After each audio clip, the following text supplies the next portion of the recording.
yesterday about how the video of President Biden wandering off, he was walking over to say hello to a skydiver. I mean, the right is so triggered by the facts and by a fact check. And I wonder how you deal with the disinformation and then get out a positive message. It's a much more sort of two-step process. And I wonder on immigration specifically, what your strategy is.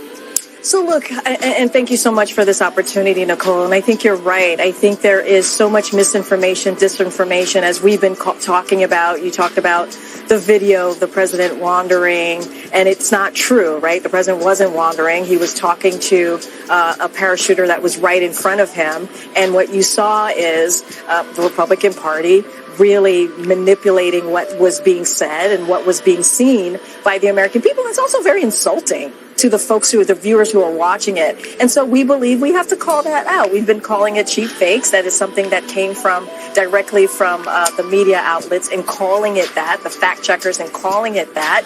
Thank you, Corinne.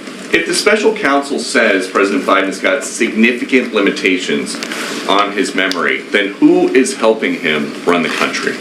The President of the United States runs the country. The Commander-in-Chief runs the country. How can he be trusted with the nuclear codes?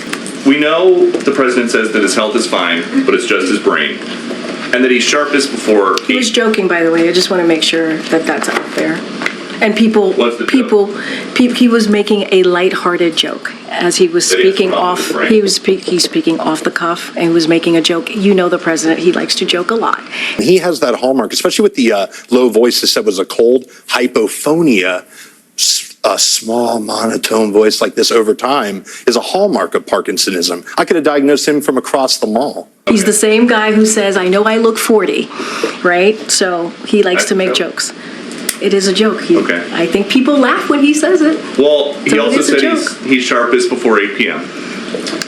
So say that the Pentagon at some point picks up an incoming nuke. It's 11 p.m. Who do you call? The First Lady?